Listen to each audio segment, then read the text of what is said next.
الحمد للہ رب العالمین والصلاة والسلام علی الانبیاء والمرسلین اعوذ باللہ من الشیطان الرجیم بسم اللہ الرحمن الرحیم رب اشرح لی صدری ویسر لی امری واحلل عقدۃ من لسانی یفقہوا قولی واجعل لی وزیرا من اہلی۔ محترم سامعین، السلام علیکم ورحمۃ اللہ وبرکاتہ۔ الحمدللہ، قرآن پاک کا مطالعہ ہمارا جاری ہے۔ سورہ نساء کی آیت نمبر 137 تک ہم پڑھ چکے ہیں۔ آج انشاءاللہ آیت نمبر 138 سے آیت نمبر 141 تک پڑھیں گے۔ اعوذ باللہ من الشیطان الرجیم، بسم اللہ الرحمن الرحیم۔ بشر المنافقین بان لهم عذابا علیما۔ منافقین کو یہ خوشخبری سنا دو کہ ان کے لیے دردناک عذاب ہے۔ اس سے پچھلی آیت جو ہم نے کل پڑھی تھی، اس میں ایک آیت ہم نے پڑھی تھی، اس میں اللہ تعالیٰ نے ایمان والوں کو مخاطب کر کے فرمایا تھا کہ ایمان لاؤ اللہ پر، اس کے رسول پر، کتاب پر جو نازل کی گئی۔ وہاں پہ یعنی کہ ایک سوال قسم کا پیدا اٹھا اور لوگ یعنی کہ اس کو مرزئی لوگ بھی اپنے دلائل کے طور پہ ایک دلیل پیش کر دیتے ہیں، یہ کہ اللہ تعالیٰ ایمان والوں کو مخاطب ہو کے فرما رہا ہے کہ ایمان لاؤ۔ جب ہیں ایمان والے تو اب ان کو کس پہ ایمان لانے کو کہا جا رہا ہے؟ تو گویا کہ یہ اگلے نبوت جاری ہونے کی طرف اشارہ ہے کہ اور نبی آئے گا، اس پہ بھی ایمان لانا ہے۔ تو بہر لوگوں کو غلط استدلال ہے وہ جس آیت سے لیتے ہیں یہاں پہ، یعنی کہ جیسے اصل بات ہم کہی گئی تھی کل بھی کہ ایمان والوں سے مراد یہاں پہ اصل میں جو ہے ایمان کے دعوے دار ہیں، خالی کو منافق قسم کے لوگ جس اپنے پر ایمان کا لبادہ انہوں نے اوڑھ رکھا تھا، اپنے آپ کو ایمان والا ہی کہتے تھے، قانون میں وہ بھی مسلمان شمار ہوتے تھے، کوئی کلمہ پڑھ رکھا تھا انہوں نے، ان کو اصل میں یہاں پہ خطاب ہے کہ جو ایمان کا تم نے دعویٰ کر رکھا ہے، ایمان تم لے کے آئے ہوئے بظاہر لوگوں کو دکھانے کے لیے، تو ایمان لاؤ بجانے کے جیسے لانے کا حق ہے اللہ اور اس کے رسول پر، بات مانو ان کی، عملی طور پہ اپنا تو مظاہرہ کرو، زبان سے تم نے اقرار کر رکھا ہے، عمل تمہارا کچھ اور کر رہا ہے۔ تو کیا کہ یہاں پہ خطاب اصل میں منافقوں سے تھا۔ اب اس آیت کے اندر 138 میں بات بالکل واضح ہو گئی، اللہ تعالیٰ نے یہاں بس اللہ تعالیٰ منافقین کا نام لے کے فرما دیا کہ بشر منافقین، منافقین کو خوشخبری دے دو، ایک تنزیہ انداز ہے کہ ان کو اطلاع کر دو، ان کو الرٹ کر دو کہ اس چیز کا کہ ان لهم عذاب علیم، ان کے لیے دردناک عذاب تیار ہے۔ یعنی کہ یہ تمہاری رویہ جو چل رہی ہے کہ بظاہر تم نے ایمان کا اقرار کر رکھا ہے، اپنے آپ کو مسلمان شو کرتے ہو، لیکن یہ جو تمہاری حرکتیں ہیں جو اندر سے تم تبدیل ہو، اصل میں جو ایمان تمہارے عمل سے ظاہر نہیں ہوتا، تو سن لو اس بیس کے اوپر کہ اوپر تو تم کچھ اور، اندر سے کچھ اور، اس بیس پہ جب منافق ٹھہرائے جا رہے ہو، اور منافقوں کے لیے اللہ تعالیٰ نے سخت جو ہے شدید دردناک جو عذاب وہ اللہ نے تیار کر رکھا ہے۔ کیا نشانیاں ان کو بتائی جا رہی ہے؟ منافق کرتے کیا ہیں؟ الذین یتخذون الکافرین اولیاء من دون المؤمنین، تو مومنین کو چھوڑ کے کافروں کو، اللہ کے انکاریوں کو، اللہ کے باغیوں کو، اللہ کے منکرین کو جو ہے وہ اپنا دوست بناتے ہیں، مومنین کو چھوڑ کے۔ اور کیوں کرتے ہیں کہ ایبتغون عندهم العزت، کیا ان کے پاس وہ عزت تلاش کرتے ہیں؟ فإن العزت للہ جمیعا، تو سن لو کہ تمام کی تمام عزت جو ہے وہ اللہ ہی کے لیے، ایسے عزتوں کا مالک اللہ ہی ہے۔ اب یہاں پہ ایک حرکت بتائی جا رہی ہے کہ جو یہ کام کرتے ہیں جس کو ایسا منافقوں کو کہا جا رہا ہے، کام ہے کہ مومنین کو چھوڑ کے کفار کو اپنا دوست بناتے ہیں، یعنی کہ جو ایمان والے لوگ ہیں ان کو وہ اہمیت نہیں دیتے، وہ کافروں کو اہمیت دیتے ہیں جو اللہ کے انکاری ہیں، اللہ کے نافرمان ہیں، اللہ کے باغی ہیں، ان کے ساتھ وہ انہیں پیار کی پنگے بڑھاتے ہیں، ان کے ساتھ دوستی کر کے رکھو۔ یہ ہیں اصل میں جو ترقی یافتہ قسم کے لوگ ہیں۔ اللہ کہہ رہے کیا تلاش کرتے ہیں ان کے پاس جا کے، مومنین کو چھوڑ کے ان کے پاس کیا لینے جا رہے ہیں؟ عزت تلاش کر کے، بڑے باعزت ہیں۔ اب عزت مراد وہ عام عزت کو جب سمجھتے ہیں، عزت تعظیم توقیر، لیکن عزت عربی میں جو ہے طاقت کو بھی کہا جاتا ہے کہ جو طاقتور، اسی سے عزیز نکلا، العزیز زبردست۔ تو یعنی کہ کیا وہ عزت تلاش کر رہے ہیں، دنیاوی عزت سمجھ لے، یا طاقت کی تلاش میں ہیں کہ ان کے پاس بڑی پاور ہے، ان کے ساتھ مل کے رکھو، کل کو خطرہ ہوگا یہ کام آئیں گے، بڑے طاقتور لوگ ہیں۔ یہ چیزیں اگر تلاش کرنے کے لیے ان کے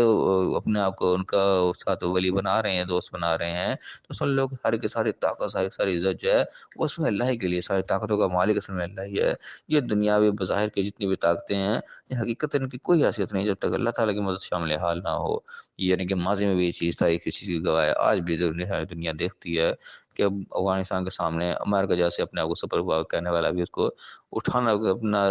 سرے بوریہ لپیٹ کے یہاں سے بھاگنا پڑا، ساری طاقت اس کی جو دھری کی دھری رہ گئی، یہاں پہ وہ کام نہ آ سکی۔ تو اصل میں طاقت کا مالک جو ہے وہ اللہ ہی ہے۔ تو ہمیں اللہ کے حکم کو سب سے پہلے پرائرٹی دینی چاہیے، اس کو مقدم رکھنا چاہیے کہ اللہ نے کس سے دوستی کو رکھنے کو کہا ہے، کس سے دشمنی رکھنے کو کہا ہے، اللہ کے یہاں دشمنی دوستی کا معیار اللہ نے کیا مقرر کیا ہے۔ ہم اپنے سیان پتیاں کر کے جو ہے وہ اللہ کے حکم کے خلاف جائیں گے تو ہماری کوئی کامیابی نہیں ہے، ساری عزت، ساری طاقت اصل میں اللہ ہی کی ہے۔ اس کے خلاف ہم جائیں گے تو ہماری کوئی طاقت جو وہ طاقت نہیں رہے گی۔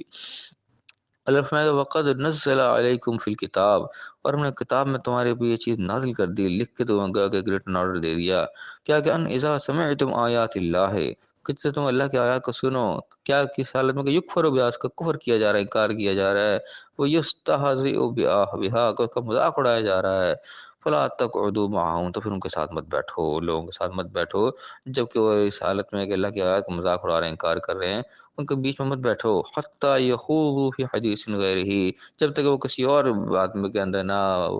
وہ ہو جائیں، لگ جائیں، مصروف ہو جائیں، اس وقت ان کے مذاق میں بیٹھو، انکم اذا مثلہم تم بھی اس وقت انہی کے مثل شمار ہوگے، گویا کہ جس وقت کو برائی ہو رہی ہے، اللہ کی نافرمانی کا کام ہو رہا ہے، اللہ کی آیات کا، اللہ کی نشانیوں کی دھجیاں اڑائی جا رہی ہیں، اس وقت تم نے اس محفل کے اندر بیٹھنا بھی نہیں ہے، تو میں نے کہ کمزور ہے وہاں پہ کچھ کہہ نہیں سکتے، وہ طاقت میں بیٹھے ہیں وہاں پہ، وہ اپنے زوم کے اندر مشغول لگے ہوئے ہیں مذاق اڑانے میں، اس وقت تم وہاں سے اس محفل سے اٹھ جاؤ، وہاں تم بیٹھے رہو گے، تم بھی انہی کا جو ہے وہ حصہ و شمار ہوگے، یعنی کہ جو ایک لگتا ہے اسے لعنت ان کے اوپر پڑ رہی ہے اس محفل کے اوپر جو اللہ کی بغاوت میں لگی ہوئی ہے، وہ لعنت گویا کہ تم پر بھی پڑ جائے گی، تم وہاں سے اٹھ جاؤ، اس کا اپنا حصہ نہ بنو اس کے اندر۔ میں کہا ان اللہ جامع المنافقین والکافرین فی جہنم جمیعا، اللہ تعالیٰ نے منافقوں کو اور کافروں کو جو نفاق کے ساتھ چل رہے، اوپر کچھ ہے اندر کچھ ہے، اور کافرین جو بالکل ہیں ہی اللہ کے انکاری کو کہ اللہ کے حکموں کے نہ ماننے والے، ان کا انکاری کر رکھا ہے، ان دونوں کو اللہ تعالیٰ کیا ہے فی جہنم جمیعا، دونوں کو جہنم میں جمع کر دے گا، یعنی اس جماعت کے ساتھ جو ہے تم نے بیٹھنا بھی نہیں کے درمیان، چاہے تم مذاق نہیں اڑا رہے لیکن اس وقت تم بیٹھے ہوئے ان کے درمیان چپ کر کے خاموشی سے سن رہے ہو، مذاق اڑتا ہوا دیکھ رہے ہو، تو تب بھی جو ہے تم انہی کے درمیان جو وہ شمار ہوگے۔ اسی کے بارے میں نے کہا جاتا ہے کہ ان کا فرمان بتایا جاتا ہے کہ جب برائی دیکھو تو سب سے پہلے طاقت ہوئے ہاتھ سے روک دو اس کو، ہاتھ سے نہیں روکتے کم از کم اس کو زبان سے روک دو، زبان سے بھی روک دو کم از کم دل سے اس کو برا جانو، اور سب سے کمزور ایمان کہا گیا ہے کہ یہ نہ کہ تم بیٹھ رہے ہو مذاق اڑ رہا ہے تم چپ کر کے بیٹھے ہوئے، نہ تم ہاتھ سے روک رہے ہو، نہ زبان سے روک رہے ہو، نہ کوئی دل میں برا جانے کو اظہار کر رہے ہو، بس چپ کر کے بیٹھے ہو بیچ میں، تم بھی انہیں کا حصہ شمار ہو گئے۔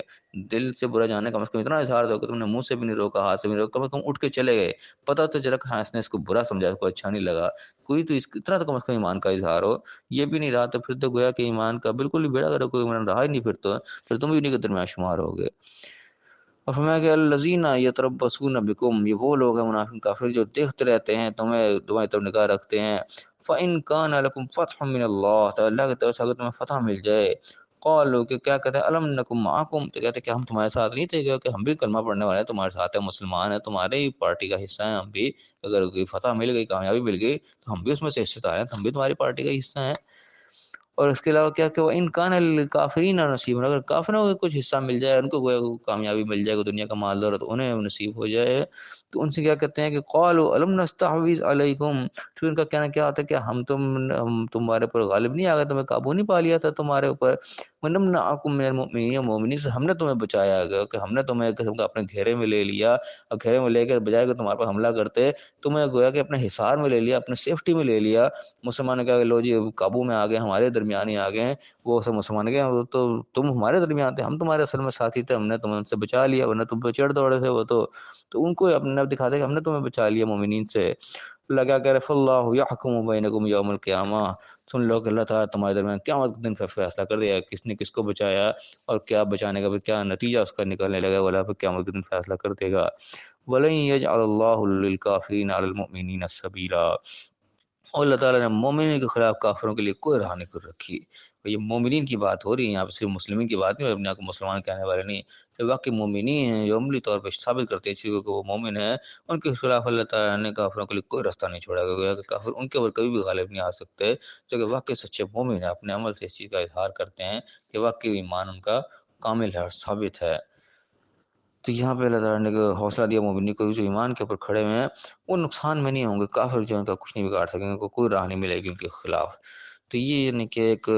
مومنین کے لیے حوصلہ افزا بات ہے کہ ہم ایمان کے اوپر قائم رہیں، کوئی بھی حالات ہوں، جو حق کا ساتھ ہے وہ ہم نے نہیں چھوڑنا۔ تو اللہ تعالیٰ نے مختلف انداز میں اس بات کو بیان کرتا ہے کہ حق کو تم نے کھڑے رہنا ہے، چاہے وہ حق تمہارے خلاف ہی کیوں نہ جا رہا ہو، کچھ بھی ہو، حق کی بات کو ہمیشہ جو ہے اس کے اوپر قائم رہنا ہے، اس سے پیچھے ہٹ نہیں آنا، پھر ہم مومن ہوں گے اصل میں۔ اور جو مومن ہوں گے پھر اللہ کی مدد پہ شامل حال رہے گی، جب اللہ کی مدد شامل حال رہے گی پھر ہم لوگوں کو کوئی کسی کا کچھ نہیں بگاڑ سکتا، ہمارا کم از کم کچھ نہیں بگاڑے گا، اللہ کی مدد ہمارے یہاں شامل حال ہے۔ لیکن ہم اگر اپنے کوئی سیان پتیاں لگائیں گے، اپنی اسکیمیں لڑائیں گے، تو اللہ کے حکموں کو نہیں دیکھیں گے، اپنی حکمتیں ہم دیکھیں گے یہاں پہ تو یہ کام کریں گے تو ہمارا نقصان ہو جائے گا، سچ بولیں گے ہم تو پکڑے جائیں گے، اس قسم کے جب ہم ذرا تقسیمیں لگائیں گے، پھر اللہ کی مدد جب پھر پیچھے سے ہٹ جائے گی، پھر اللہ کی مدد جب وہ ہمیں بچانے کے لیے نہیں آئے گی۔